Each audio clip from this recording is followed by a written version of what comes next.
સોમ સમય શ્વાસમાં અને શ્વાસે જપોને જા કહે દલારામ સોમ વજો મળી જશે વિશ્રામ.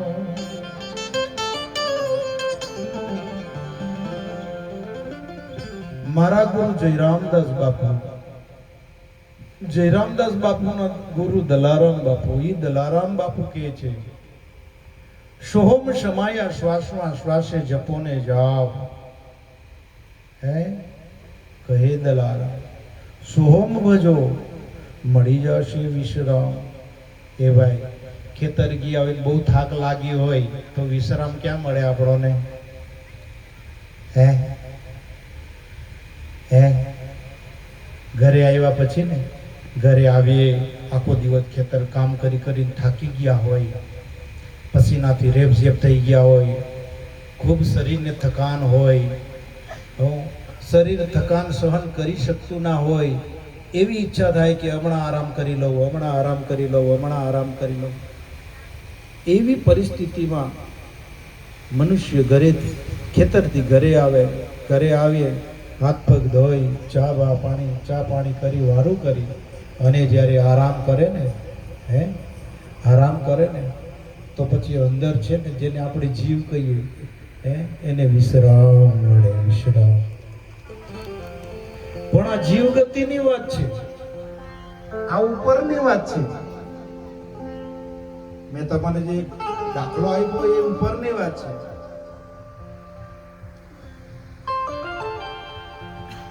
ખેતર જે થકાન થઈ જતી હોય અને થકાન ઉતર્યા પછી જો વિશ્રામ મળતો હોય તો આપણે આખી જિંદગી 100 વર્ષ પૂરા કર્યા પછી વિશ્રામ આપણને ક્યાં મળશે? એના માટેની આ ભક્તિ છે મારા ભાઈઓ બહેનો.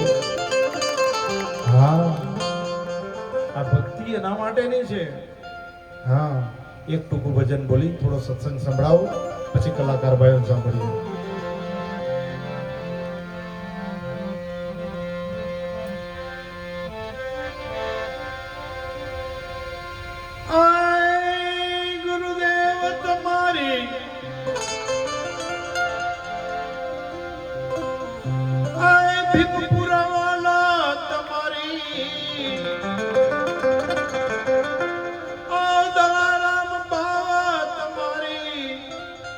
જય જય હો ગુરુદેવ તમારી,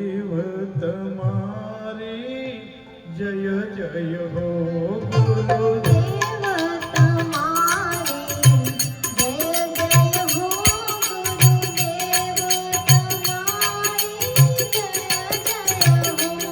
આ છોકરીને એકવા આપો બેટા.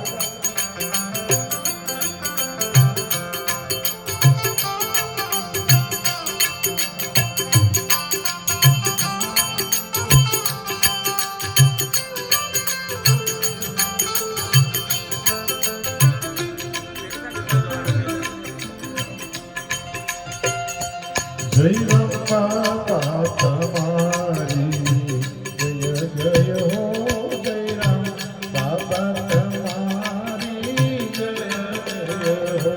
જય રામ બાબા તમારી, જય જય હો જય રામ બાબા તમારી, જય જય હો.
બેનજાવાળા ધીમે ધીમે માતા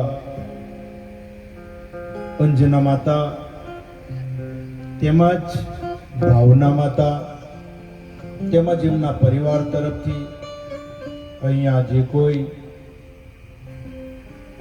ભક્ત પરિવાર, મિત્ર પરિવાર, ગામજનો, વડીલો, આજુબાજુથી જે બી કોઈ આ પ્રસંગને નિભાવવા માટે અહીંયા જ્યારે હાજરી આપી છે, તો એમના માટે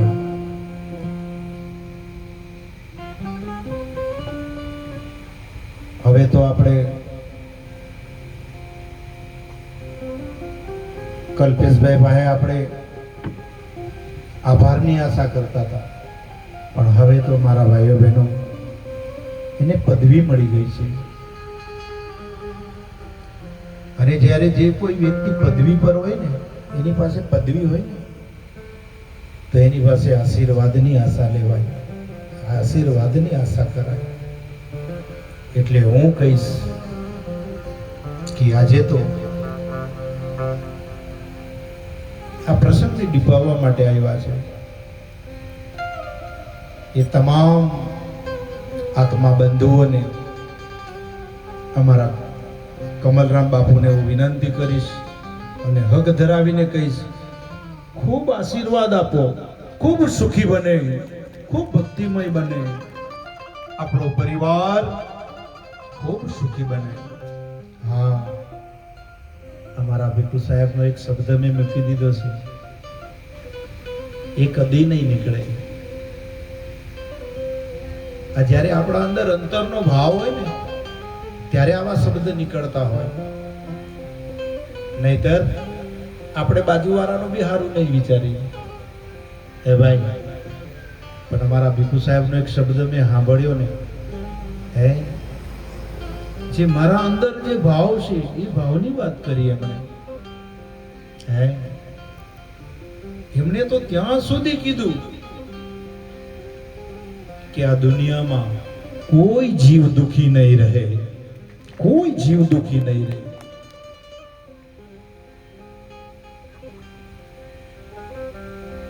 બધા જ વ્યસનોથી મુક્ત થાય.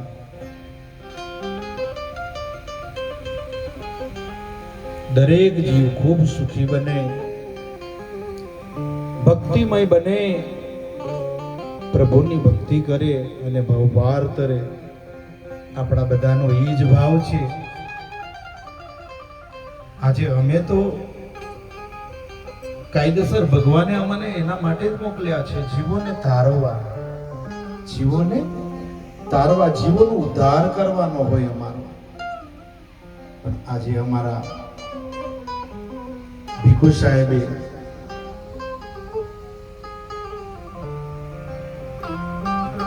અમારો જે ભાવ હોવો જોઈએ એ ભાવ એની અંદર આજે મને જોવા મળ્યો. ધન્યવાદ કરીશ અમારા ભીખુ સાહેબને.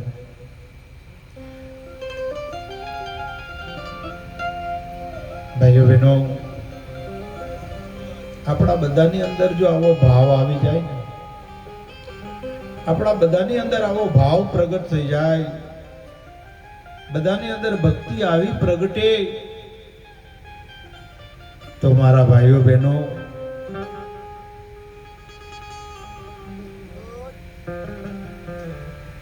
આપણા ભારત દેશના સંતો, દરેક સંતો ખૂબ મહેનત કરે છે.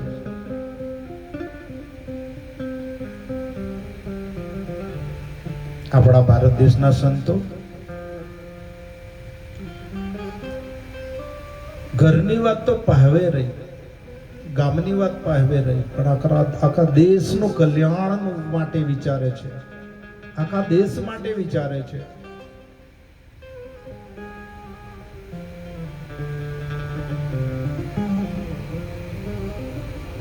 અમે તો એટલા બધા ભણેલા પણ નથી, અમે તો એટલા બધા જાણકાર પણ નથી, પણ અમારા ગુરુએ અમને એ લાયક સમજી, એ લાયક પાત્ર સમજી અમને જ્યારે આ પ્રસાદ મળ્યો છે, અમારા સદગુરુની પ્રસાદી અમને મળી છે, તો એ પ્રસાદ એકલાએ ખાવાનો ના હોય.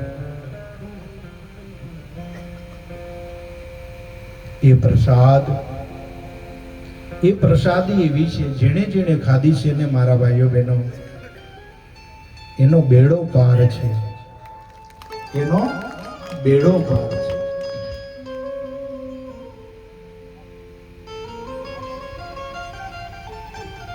એટલે સદગુરુએ મને કાંઈક દીધું છે, વધારે તો કાંઈ કરી નથી શકતા.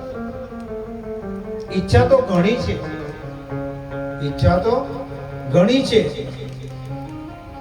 વધારે કાંઈ કરી નથી શકતા.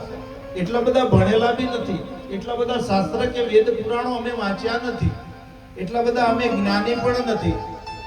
પણ અમને અમારા ગુરુએ એટલું કીધું છે કે બેટા,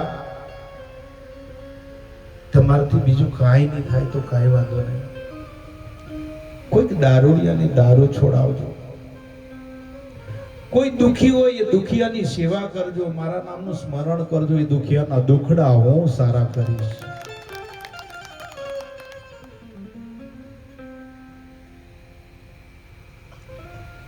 અત્યારે થોડાક સમય પહેલા મને થોડું જાણવા મળ્યું છે,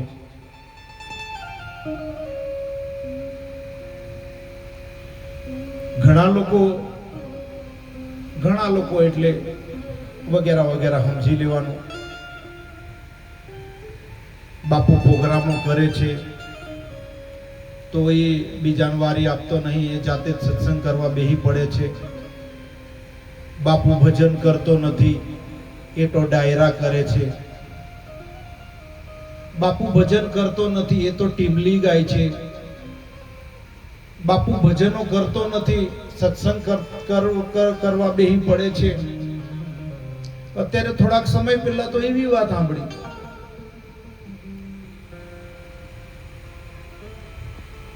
કે બાપુ છે ને હમણાં તો ડાયરા જ કરે છે. તો અમે કાલે મીટિંગ કરી, અમે નક્કી કર્યું, હું ડાયરા કરી ફરું છું. મેં કીધું ડાયરી હો લગે લઈ જામ આજે. મેં કીધું તો 2 ડાયરી હો લાવ્યો છું આજે. એ વાતો બી થવી જોઈએ ને એ દીપકભાઈ, એવી વાતો બી થવી જોઈએ ને. હું ડાયરો ચાલો ડાયરી હો લાવ્યો છું એટલે આજે ડાયરો ને ડાયરી બેવ થશે ને. અરે એવી જમાવટ થશે ને ભાઈ. હે ભાઈ, હા ભાઈ, અમારા ગામની પાછળ કાટીપાડા ફોરેસ્ટ કંપની છે, એટલે કે આમ 500 મીટરનો જ અંતર છે. 500 મીટર એટલે કે 1.5 કિલોમીટરનો જ અંતર છે. પાટલું ફળ્યું છે અમારું. તો ત્યાં બાબરીનો પ્રોગ્રામ હતો, દીપક કુમાર. તો પેલા મને બેંજાનો સ્વર આપ્યો અને મને મોજ છૂટેલી. અને ભાઈ એ શબ્દ બધા લાગુ પડતા હતા. એમાંથી બી લોકોએ ઘણાએ મને કીધું તું મહારાજ થઈને આવું ગાઈ. મેં કીધું ચાલ ને, મેં મહારાજ થઈને એવું ગાયું તો ખરું, એમાં પણ ખરાબ શું છે એ તો મને કે. ચીબડું તો ખરું જ, પણ મીઠું તો હતું ને ભાઈ, કડવું તો નહોતું ને ભાઈ. એમાં મેં બીજું કાંઈ નથી કહ્યું, એક બે લીટી રજૂ કરવું.